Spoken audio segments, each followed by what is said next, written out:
చేస్తే ఇంకా చిన్నపిల్లాడు అని, ఎక్కువగా మాట్లాడితే అప్పుడే పెద్దోడు అయిపోయావా అని మన పేరెంట్స్ కూడా కన్ఫ్యూజ్ అయ్యే ఫేసే ఈ ఇంటర్మీడియట్.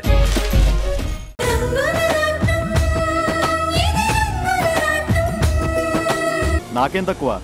నీలాంటి పిల్లకి నాకంటే గొప్ప మొగుడు దొరుకుతాడా? చూడండి పెళ్లి కొడుకు గారు, ఆడది కోరుకునేది గొప్ప మొగుడిని కాదు, మంచి మొగుడిని. నాకేం తక్కువ అన్న ఒక్క మాటతోనే మీరేంటో నాకు పూర్తిగా అర్థమైంది. మళ్ళీ ఇక వాదనలు అనవసరం. ఈ పెళ్లి జరగాలి, జరుగుతుంది. జరగదు, నేను చేసుకోను. చేసుకొని తీరాల్సిందే. అంటే బలవంతంగా నా కాళ్ళు చేతులు కట్టేసి మూడు ముళ్ళు వేయిస్తావా? అదే గాని నీ మాట అయితే నా మాట కూడా విను. నాకిష్టం లేని పెళ్లిని బలవంతంగా చేయిస్తే నేను ఆత్మహత్య చేసుకుంటాను.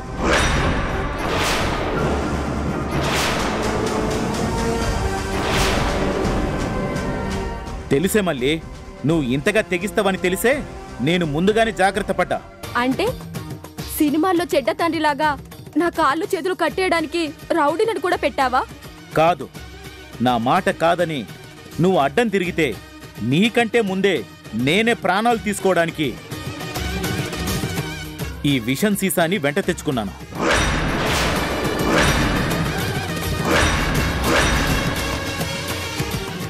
నాన్న చెప్పు మళ్ళీ, తాళి కట్టించుకుంటావా, తండ్రిని చంపుకుంటావా? ఇందాకటి నుంచి ఇష్టం ఇష్టం అన్నావుగా. నా చావుని చూడాలి అంటే ఇక్కడి నుంచి వెళ్ళు.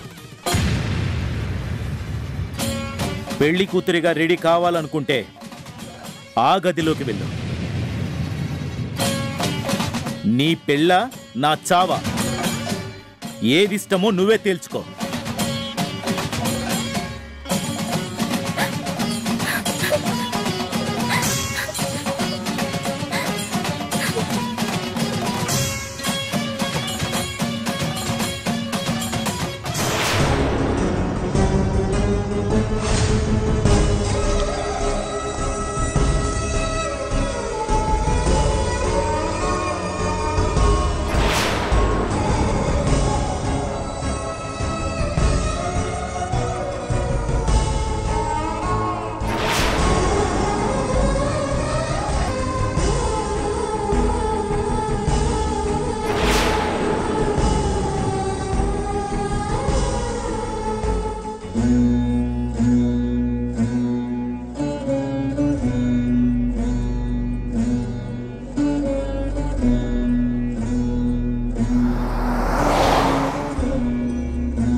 ఆపండి, ఆపండి,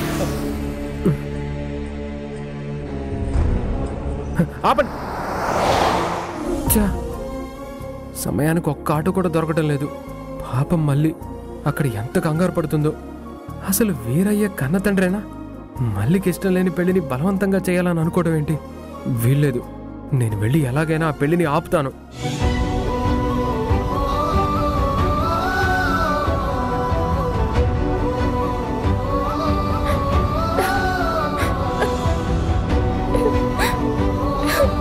తాళి కట్టించుకుంటావా, తండ్రిని చంపుకుంటావా?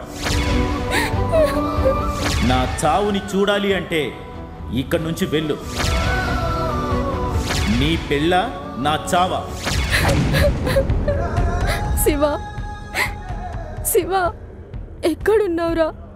ఇన్నాళ్ళుగా నా మనసులో మాటని నీకెలా చెప్పాలా అనుకున్నాను, కానీ ఇలాంటి పరిస్థితి వస్తుందని కలలో కూడా ఊహించనే లేదు. నిన్ను తప్ప మరో మగాన్ని నా పక్కన ఊహించుకోలేను శివ. ఈ పెళ్లి సంగతి నీకు తెలుసో లేదో కూడా నాకు తెలీదు. ఈ మళ్ళీ నీది, నా బతుకే నీది. రారా శివ, వచ్చి నీ మళ్ళీని కాపాడుకోరా.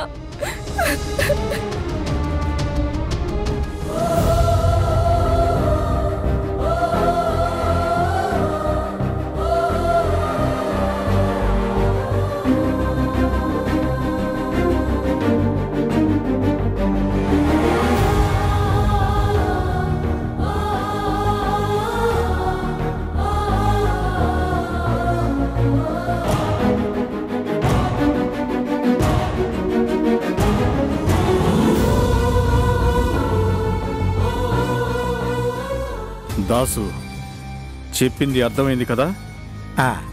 ఇంకా సేపట్లోనే ఆ వీరయ్య తన కూతురు మల్లికి రహస్యంగా పెళ్లి చేయబోతున్నాడని తెలిసింది. నువ్వేం చేస్తావో నాకు తెలీదు. ఎట్టి పరిస్థితుల్లోనూ ఆ మల్లికి పెళ్లి జరగడానికి వీల్లేదు. బాబురావు గారు నాతో చెప్పారంటే పని అయిపోయినట్టే అనుకోండి. వెంటనే నేను మన రౌడీగాళ్లతో అక్కడికి వెళ్ళి రచ్చ రచ్చ చేసేస్తా. నువ్వు అంతటి సమర్థుడు అని తెలిసే నీకు ఈ పని అప్పగిస్తున్నాను. సరే గాని ఊళ్ళోకి మనకి తెలియకుండా పెళ్లి వాళ్ళు ఎలా దిగినట్టు? రహస్యంగా జరిగే పెళ్లి కదా. ఆ పెళ్లివారు పట్నం నుంచి సరాసరి ఆ గుళ్ళోకి అడుగు పెడతారని తెలిసింది. ఓహో, అయితే మళ్ళీ గురించి ఊళ్ళో జరుగుతున్న ప్రచారం వాళ్ళకి తెలియదన్నమాట. తెలుసు. అన్నీ తెలిసే ఆ పెళ్లి కొడుకు నాకు మళ్ళే కావాలి అని కోరి మరీ పెళ్లి చేసుకోబోతున్నాడట. ఆహాహా, అయితే మీ వన్ సైడ్ లవ్ స్టోరీలో ఆ పెళ్లి కొడుకే విలనన్నమాట. ఏంటి దాసు, వెటకారాలా? తోలు తీస్తాను, జాగ్రత్త. ఏదో సరదా కన్నాలండి, ఇంత మాత్రానికి సీరియస్ అయిపోతారే? దాసు, నా సంగతి నీకు తెలుసు కదా. పంతం పట్టానంటే అనుకున్నది జరిగి తీరాల్సిందే. నీకు కావాల్సిన అమౌంట్ని నేను ట్రాన్స్ఫర్ చేస్తాను. మళ్ళీ పెళ్లి ఆగిపోయింది అనే శుభవార్తని పనయ్యాక ఫోన్ చేసి నాకు చెప్పు. అలాగే సార్.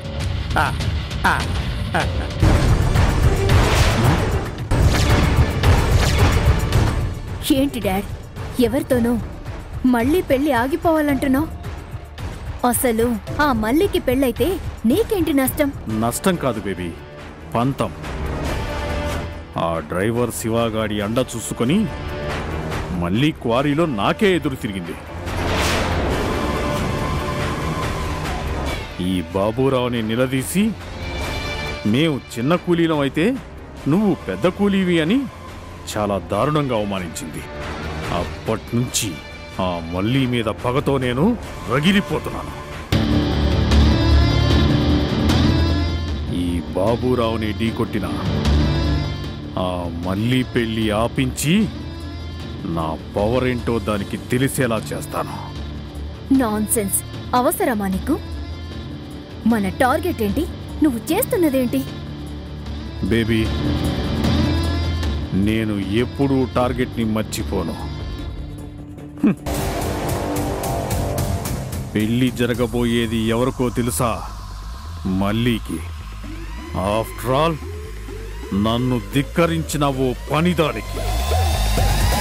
అది పెళ్లి చేసుకొని సంతోషంగా నవ్వింది అంటే పగ తీర్చుకోలేని నేను బ్రతికినా చచ్చినట్టే.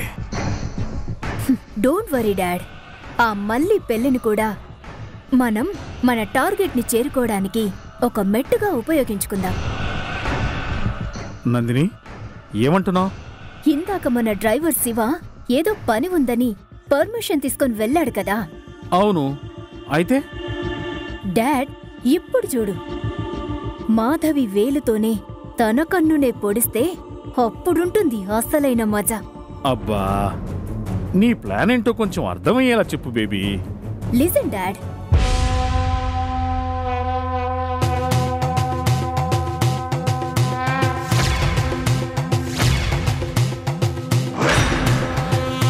two birds at one shot.